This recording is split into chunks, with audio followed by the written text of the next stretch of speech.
Welcome to the Daily Beef presented by Rosters.com. Use promo code CURVE for an instant $20 bonus on your initial deposit. Be sure to take advantage of that. It's a great deal, one of the best bonuses you'll find in DFS. Now, I'm Josh Kalachi here with my co-host, as always, Adam Pfeiffer. Today, we're talking about running backs, everybody's favorite in DFS. So we'll get into that. We'll talk about a quick positional recap from week 2, our top 3. We're going to talk about maybe some of these injury guys. Which one are we picking? We're going to discuss between Riddick and Carl Sims. We'll probably have a little bit of a beef about that. And of course, we're going to talk about our favorite sleeper at the position. So without further ado, let's get into it. Week 2, last week, we saw a lot of injuries, unfortunately. Guys like Danny Woodhead got hurt, Adrian Peterson, Doug Martin, Amir Abdullah, even Jonathan Stewart. I know Riddick's optimized tool-based DK Cash lineup was on fire. Quarterback was great. Receivers were great. Tight end was great. Defense was great. The problem was running backs got hurt. Happens to everybody, and I'm sure it happened to a lot of people watching this. So let's hopefully look at our running backs staying healthy this week.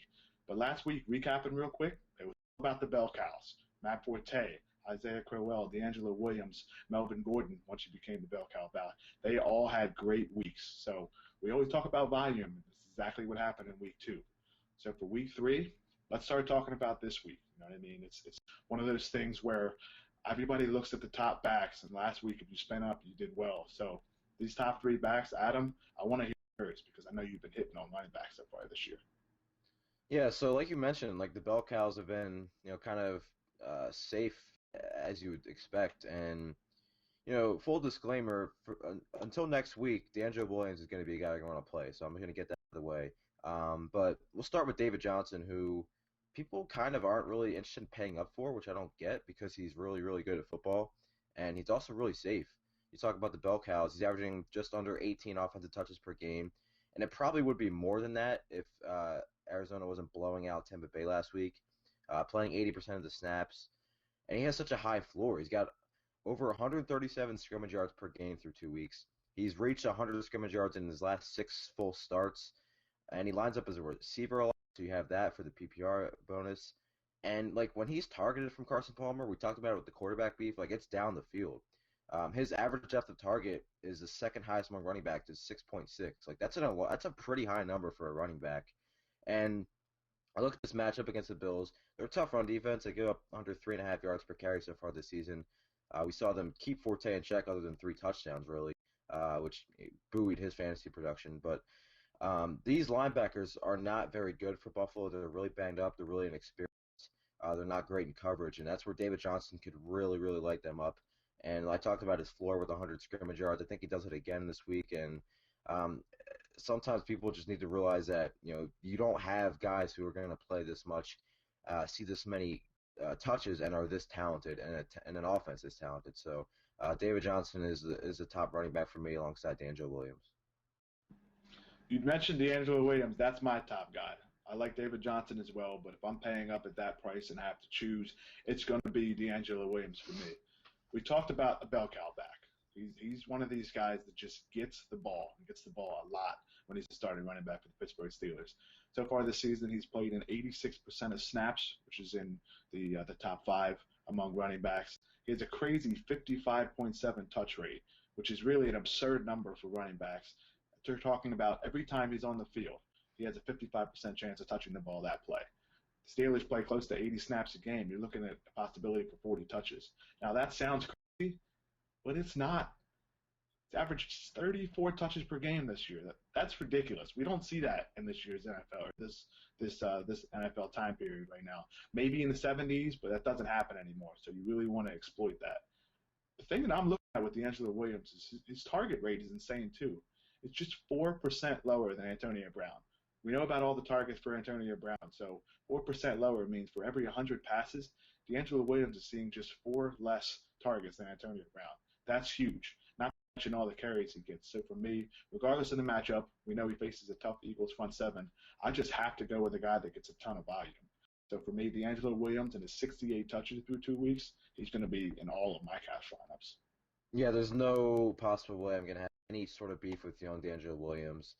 Over his last 11 starts, 1,000 rushing yards. During that span, Just think about that. He has 1,000 yards in just 11 and just his last 11 starts. And Ridiculous. during that span, he's averaging 21 carries per game, 94 rushing yards per game.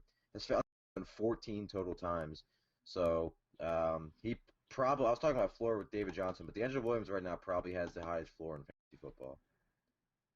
He has to. I mean, it's one of these. You just look at it every week. Even last year when Le'Veon didn't play 20 fantasy points, 30 fantasy points, 25, 20. Just every week, it's one of these things where you have to have him in your cash lineup because the chances of busting have been slim, at least in the past 2 years as a starter. Yeah. And speaking of being a starter now, chalky running back here for my second guy, but Melvin Gordon. I mean, you can't deny the price and the spot for him. Too cheap on both sides. He's under 6K on DraftKings, and he's not priced as the number one lead back. Career high in carries and yardage last week with Woodhead going down. And this is going to be huge for Gordon. He's now second running back touch percentage behind D'Angelo Williams at 55.4%. And the red zone short yards work is going to be his exclusively, which is really huge because when Woodhead was active, he was a short yardage back. Last season, Woodhead outtouched Gordon from the red zone 32-16. And right now, Gordon's second in both red zone carries and carries from inside the 10. It's a great matchup against the Colts, who have already allowed 3 top 10 running backs this season. Think about that. 3 top 10 running backs have allowed, and there's only been 2 games played. So that's how you know they've been bad. And since the start of last season, they've allowed the third most rushing touchdowns. I just think Gordon is in a safe spot here with the usage he's going to get, the high total. Also, dating back to last year, the Colts have allowed an opposing running back to have 100 total yards or a touchdown in 9 of their last 11 games. So I think Gordon has a really safe floor, just like these other guys. Also has some good upside against this Colts defense. Going to be chalky, but it's really, really, really hard to ignore what Gordon's possibilities are, not only for this week, but now for the rest of the season with him being the guy there. It's one of those things in cash games, especially, where regardless of his participation, the cash line is going to flow with Melvin Gordon. He's going to be close to 70% owned, I imagine, especially in cash games. One of those things where if he succeeds, he has 30 points or something, that cash line's going to be high. But if he doesn't, the cash line's going to be low. But for me, I just cannot take the risk, very slim chance of him not succeeding. Because if the cash line is 150 or 160, and that's due to Gordon getting 30 points or so at his price, and you miss out on it, you're going to feel like, oh, wow, this cash line's too high. But that's what happens with ownership for you newer players. When you're looking at ownership and success in DFS, when a guy that's cheap, like Melvin Gordon, he's not 3K or 4K cheap, but at 5,800, it's still cheap enough where if he gets close to 30 points, which he very may will, you're definitely doing an uphill battle if you don't use him in cash games. So for me, I'm with Adam. I think you have to have him in your cash games this week. DeMarco Murray. I can't believe I'm mentioning this guy as one of my top 3 backs, but he is this week. DeMarco Murray is a PPR star, and I don't know why I'm saying that, but it's true. 12 catches on 14 targets through 2 games. Those 14 targets of running back is enough to consider him anyway. Not to mention he also leads the Titans in carries as well. 25 carries in 2 games. It's not as many as we would like to see, but considering he has 14 targets, you combine the targets with the carries. That's 39 looks in 2 games. I'm in for that. Also, when you look at his matchup, the Raiders, Adam, this Raiders defense can't stop me or you. We don't even need offensive line. We don't need a quarterback. If it was just the 2 of us, we could still score 21 points on the Raiders. They just have been that bad. Over 1,000 yards across 2 games so far this season. We know about DeMarco Murray succeeding in week 1, but he also succeeded in week 2. He had 21.5 and 23.7 PPR points in 2 games. Those were against the Lions and Vikings defenses. Neither one of them are very bad, especially the Vikings, who have an excellent defense. This week in a matchup against the Raiders, I just can't stay away from him like a guy like this, especially with that workload and those targets. Yeah, and I talked about in the quarterback beef with Mariota where this Tennessee offense kind of targets their pass catchers, and it's in the middle of the field, and that's where Oakland really struggles and has struggled so far this season. Murray has 4 red zone targets through 2 weeks, which is pretty high for a running back. I don't know if that's sustainable, but when he's in the game, he's catching the ball. It's not going to be Derrick Henry stealing pass catching work from him. Like, he is their pass catching back. Um, you know, Derrick Henry's still playing a decent amount, but not enough to where it should worry you with DeMarco Murray in the spot at that very, very affordable $6,300 price tag. So definitely interested in Murray because of the intermediate passing this offense does and how it bodes well for them against Oakland.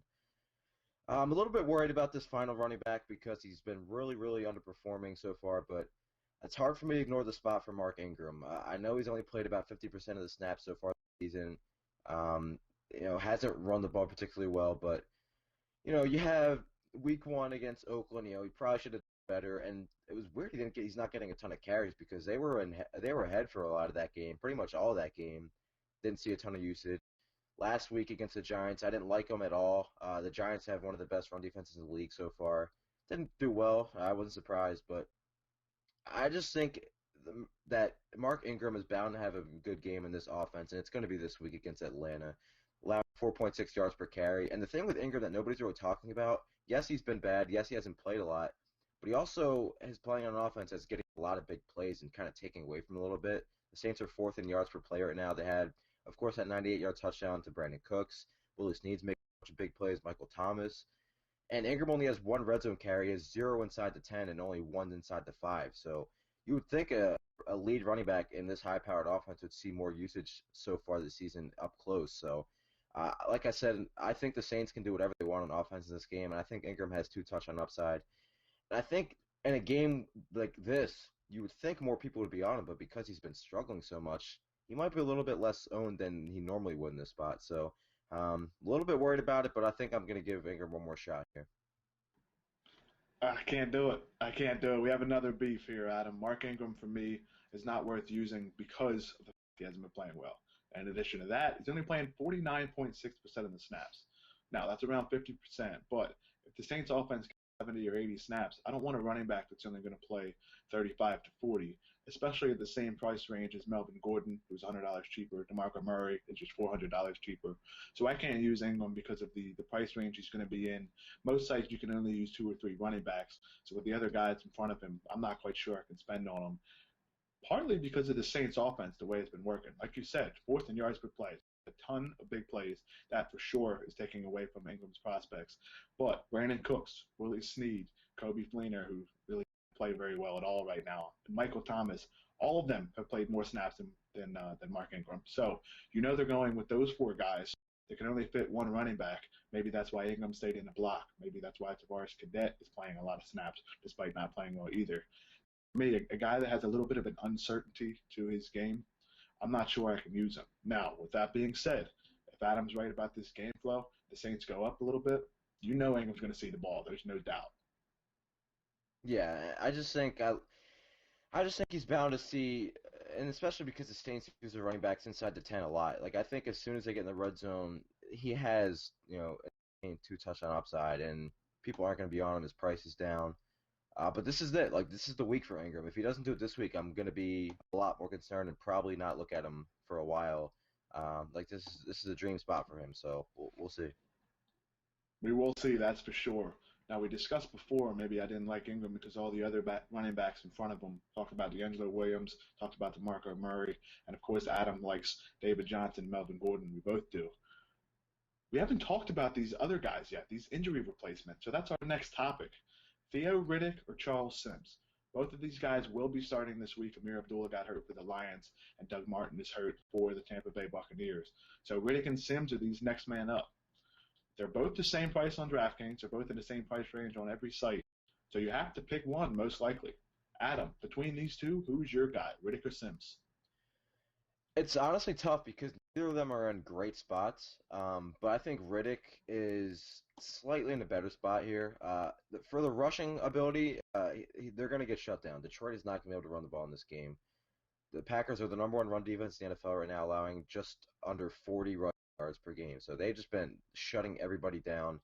TJ Yeldon had like 1 yard per carry against him. Peterson did nothing before he got hurt.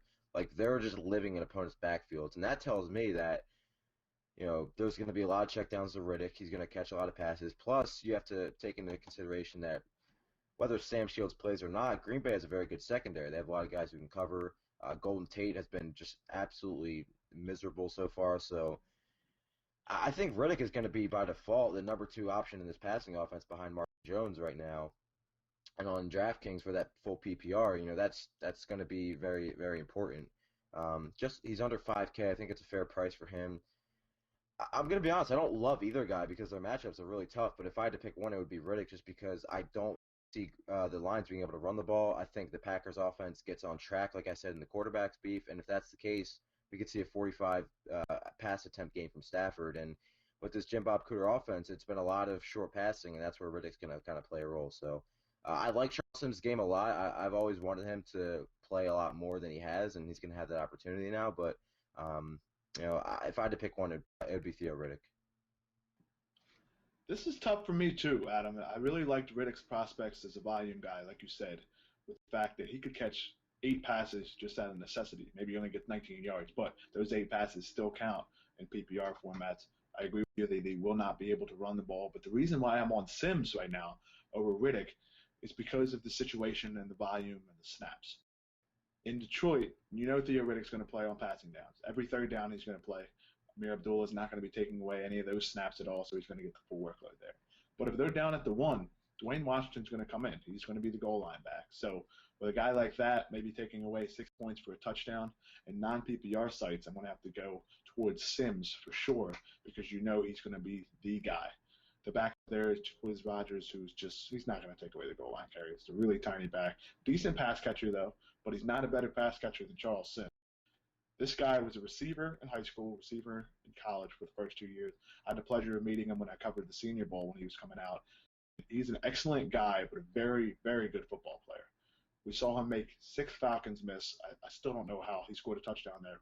But he got in. He has one of the best set of hands as a running back in football. And here's the way I'm approaching this game. They play the Rams.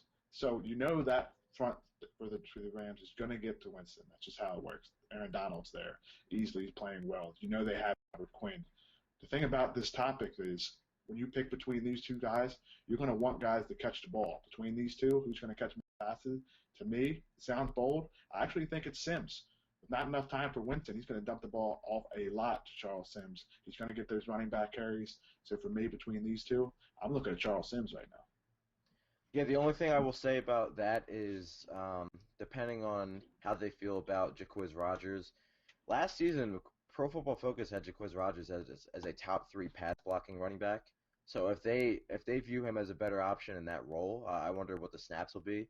But the touches should be in favor of Sims. I think neither running back has a great chance to score a rushing touchdown. Sims would get the boost there, but I do think Riddick's better in pass catching situations, and game flow should probably be in favor of him in that role. Whereas Tampa Bay, LA, I don't see either team blowing the other team out, so it could be a more neutral game flow. Now, it's going to be one of those questions that every DFS player basically has this week is they're going to be picking between these two guys and maybe some others that are replacing as well. So be sure to take a look at this a little bit deeper. Pick between Riddick, pick between Sims. One of these two is going to be in a lot of lineups. Now, they're both cheap, which means they can be sleepers, and that's our next topic here. These guys are not necessarily sleepers because they were highly owned. I'm talking about Riddick and Sims. But these guys that we're going to talk about now, sleepers at running back, could be cheap plays, could be under the radar plays. Adam, who's your guy that could kind of come out of the woodwork this week? Yeah, this is probably gonna come back to bite me, but Frank Gore is my guy. I'm all over Frank Gore. He's so cheap. He's 5,000 on DraftKings for a guy who's, we talked about it. There's not a lot of guys getting full workload and usage right now. Frank Gore is one of those guys, and he's 5K. I mean, you got to take advantage of that in this matchup. He's handling 68% of the Colts carries so far this season. He hasn't been that impressive, but he's faced Detroit and Denver, 2 very good run defenses.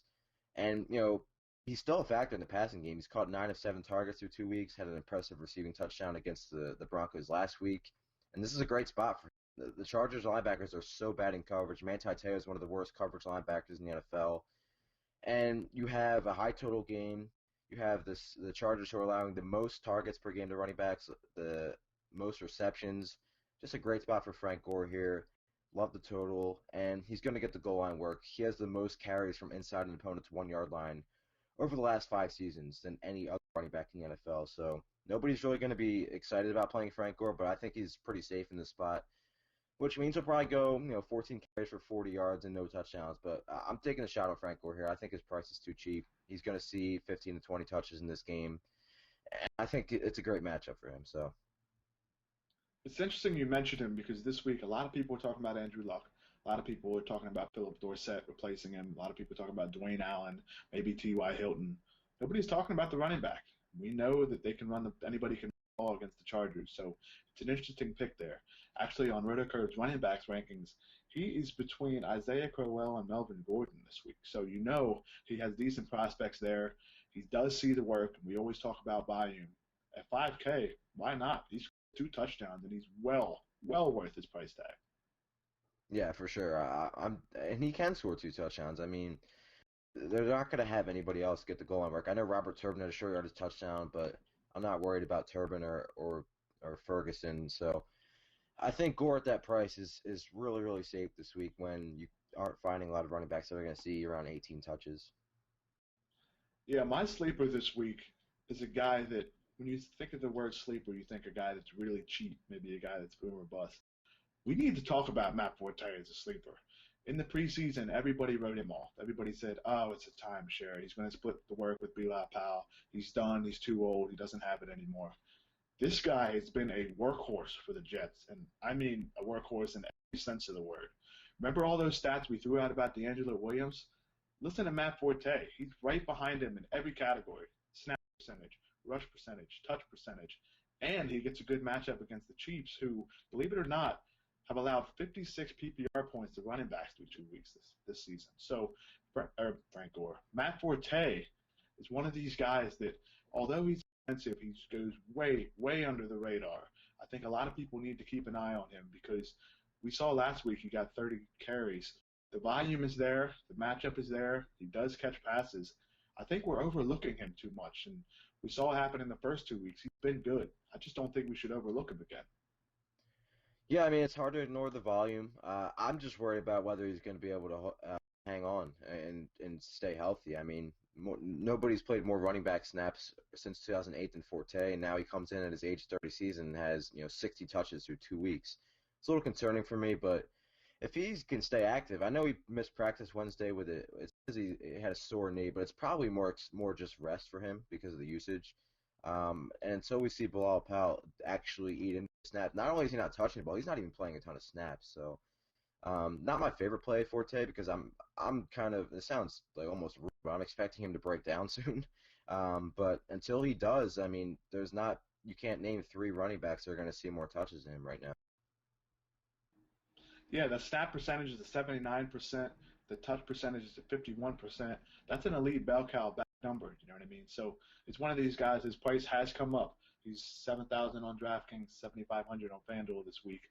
But we have him right now ranked right behind D'Angelo Williams, and that's not an accident. That's a lot of volume there.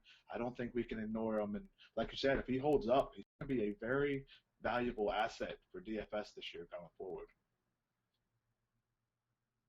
For sure.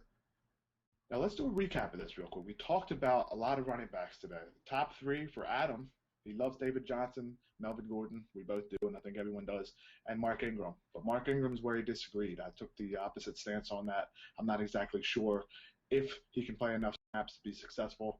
I like D'Angelo Williams, as does Adam, and DeMarco Murray has been a very good back so far through 2 weeks, and I think he could take it through the third week. We talked about these injury fill-ins, Theo Riddick or Charles Sims. Adams on Riddick more than Sims, but he's not exactly sure if he's going to use either one of them because of their matchups. I like Sims a little bit better, but I think both are actually in very good spots considering the volume. Now, the matchup isn't good, as Adam said, but volume for me, it's worth a lot more than matchup when you really think about their prices. The sleeper, Adam likes Frank. Not a bad call at all. Really cheap. Could score a touchdown or two. I think it's an excellent way to use him, especially on site that doesn't have full PPR, maybe a FanDuel or other sites that have a half point or no PPR. My sleeper, not a cheap guy, but Matt Forte goes way underappreciated. The preseason stuff's behind him. He's seen 60 touches through 2 weeks, so this is a guy we need to keep an eye out. Now on RotoCurve this week, there is a ton of stuff. I mean, I can't underestimate, or undersell all this stuff that we have. Tools, rankings, cheat sheets, every position. You can rank your flex guys. You can rank your quarterbacks, running backs, everything you can possibly think of. We have a members-only free roll consensus rankings where I give my top three each position, Adam, and some other guys we have over there as well. We have another announcement coming soon as well that's going to be very interesting for premium members. Adam has his cash and GPP picks up for this week, an excellent bargain piece that I love to check out each and every week. All this stuff at RotoCurve, under $1 a day. What a bargain. 6-month memberships are just 75 bucks. Every sport, everything, all this NFL stuff, the whole season, just 75 bucks. What a bargain. Be sure to take advantage of that.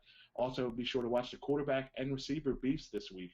We cover a lot of different players, give our thoughts on a lot of different people we think could succeed in week 3 in DFS. This has been the Daily Beef presented by Rosters.com. That's Adam Pfeiffer. I'm Josh Kalachi. Good luck.